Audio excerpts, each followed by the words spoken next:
কি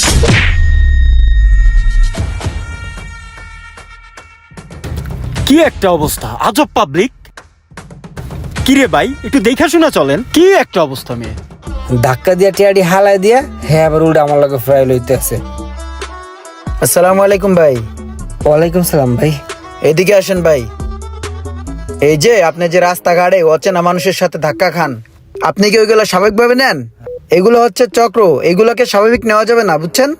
তাদের অনেক আগের প্ল্যান, আপনাকে ধরবে। আমাকে দেখে ভয় পেয়ে হয়তোবা চলে গেছে। আমি যদি এই জায়গায় উপস্থিত না থাকতাম, আপনি এতক্ষণে ঘায়েল হয়ে যেতেন ওদের হাতে। আপনার এই টাকা পয়সা সব চলে যেত চাঙ্গে। হাই হাই রে, আমার টাকা বলে চলে যাবো গা? আমার টাকা যাবো কি লেগা? আর লোকটা একবারে খারাপ কথা কয় নাই। তো এতগুলো টাকা নিয়ে আপনি একা একা কোথায় যাচ্ছেন এইভাবে রিস্ক নিয়ে? ভাই পেমেন্ট পাইছি তো আজকে, বাসায় চাই। জমি বেচা কিনা করছি তো। আচ্ছা, জমি বেচার পেমেন্ট পাইছেন, এইভাবে যাও তো রিস্ক। আপনি এক কাজ করেন, আমার সাথে চলেন, আপনাকে আমি সেফ ভাবে পৌঁছে দিচ্ছি। বলত পাইছো আমারে? এখন তো রাস্তায় ধাক্কা খেয়ে পড়ছে, গায়ে তো উঠলে তো তুমি সব আতায় নিয়ে যাবা, পরে আমি কি করবো? আরে ভাই, এত ভাবনা চিন্তার কি আছে? চলো না, তোমার সেফ ভাবে নামাই দিয়ে আসি তোমার বাসায়। ভাই এই এত প্যারা নেন না, বুঝছেন? আমার বাসা এখানে, আমি যাইতে পারবো। আপনাকে ধন্যবাদ ভাই সতর্ক করে দেওয়ার জন্য। আসসালামু আলাইকুম, ভালো থাকবেন। শোনো, কোনো বিজনেস আইডিয়া লাগলে আমাকে জানাবে। এটা আমার কার্ড, তুমি রাখো, প্রয়োজন হলে কল দিও। ঠিক আছে ভাই, যদি কখনো লাগে আমি আপনাকে কল দেবো। হ্যাঁ, ও আসি। আসসালামু আলাইকুম। ওয়ালাইকুম আসসালাম। লোকটা আসলে মনে হয় ভালো, আর ভিজিটিং কার্ডও দিয়ে দিল। শুনলেন তো ভাই কাহিনী। এইসব ব্যাপার নিয়ে ফ্যামিলির থেকে এবং বাইরে যারা টাকা পয়সা পায় তাদের চাপে আছি ভাই। যদি আপনি আমাকে বিদেশ নিয়ে যেতেন তাহলে অনেক ভালো হইতো। শোনো মোশাররফ, আমি ওরকম বড় কিছু না। আমি বাংলাদেশে বেশিক্ষণ থাকিও না। আমি অনলি ক্যানাডিয়ান সিটিজেন, ওখানেই থাকি, ছোট থেকে বড় হয়েছি। তো দেশের মায়া ত্যাগ করতে পারি না। এই মাঝে মাঝে দেশে আসি, দেশের বাতাস, হাওয়া, মাটির সোদা গন্ধ, এইগুলোতে আমার ভালো লাগে।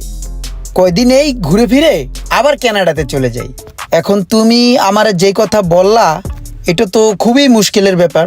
এখন শুনো, সরাসরি তোমাকে আমি কানাডাতে নিতে পারবো না, ঠিক আছে? তোমাকে আমি বিভিন্ন দেশ ভায়া হয়ে তোমাকে যেতে হবে।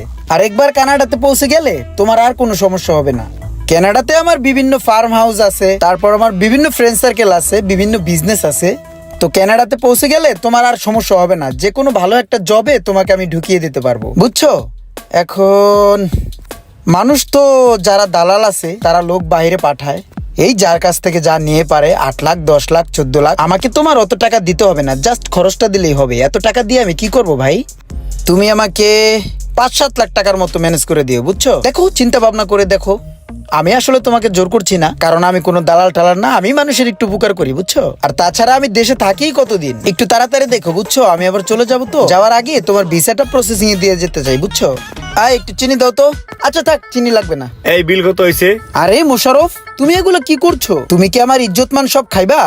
আমি কানাডাতে কোটি কোটি টাকা কামাই, আমার ওখানে বিভিন্ন বিজনেস আছে। এখন বাংলাদেশে এসে যদি তোমার কাছ থেকে আমার চায়ের বিল নিতে হয়, তাহলে আমার ইজ্জতটা কই থাকে? আর তাছাড়া আমি এই টাকা পয়সা দিয়ে কি করব বলো?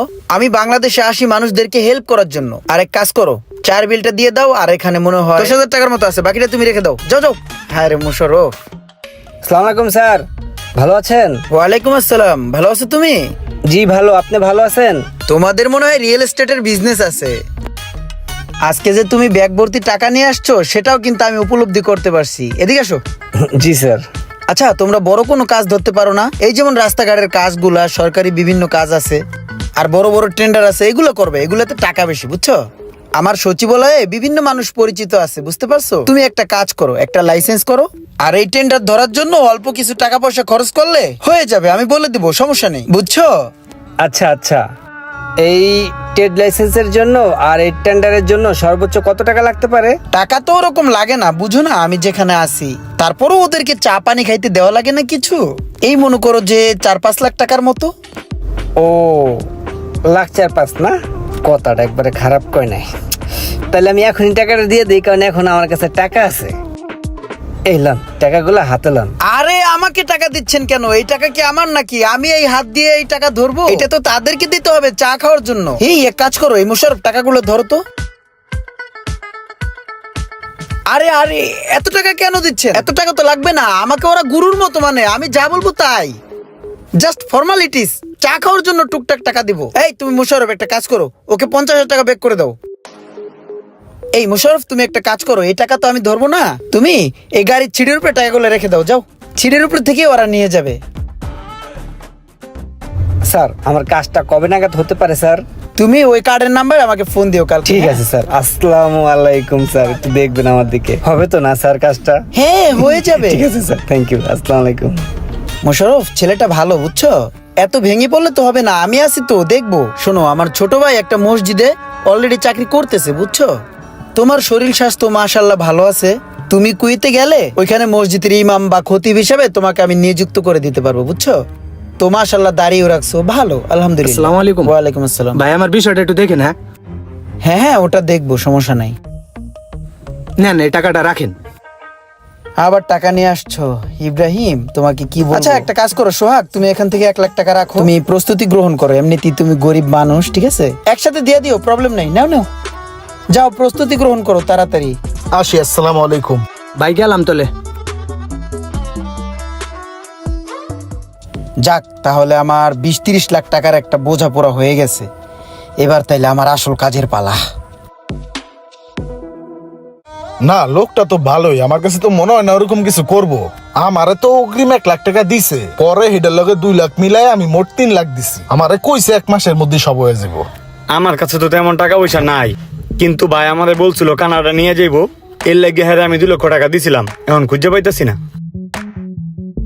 এই ভাই, আপনি না সেদিন ওই লোকের লগে ছিলেন, ওই লোক কই আর আমার টাকা কই? আরে ভাই হেলুকে আপনিও খুঁজতেছেন, আমিও খুঁজতেছি, এই হুজুরও খুঁজতেছে। আমার 2 লাখ, হুজুরের 2 লাখ লইয়া এই লোক নাই হয়ে গেছে। ওই মিয়া ফাপড় দেন আমারে, আপনার আমি টাকা দিছি তাই না? আপনি আমার টাকা দেন। আরে ভাই ওই লোক আমাদের বললো টাকাটা নিয়ে গাড়িতে রাখতে, আমি নিয়ে গাড়িতে রাখছি। আমরাও তো বিদেশ জানার লাগে টাকা দিছি ওনার কাছে। আপনারা সব কি আলাপ সালাপ করতেছেন? তাহলে আমার 2 লাখ কি মার? তোমরা এগুলো কি শুনাইতেছো আমারে ভাই? ওই লোক তো আমারে শশী বলা টেন্ডার মেন্ডার কি দেলে মেলে মাথা উলা জউলা কইরা আমার টাকা পয়সা সব লয়ে গেল। আমি অন্তত যখনই দেখবেন অল্পতেই অনেক বেশি কিছু পেয়ে যাচ্ছেন, তখনই তার মধ্যে কোনো না কোনো গাবলা থাকবে। কে কে এমন ধরা খেয়েছেন অবশ্যই কমেন্ট করে জানাবেন, আর ভিডিওটি ভালো লাগলে অবশ্যই শেয়ার করে দিবেন প্লিজ।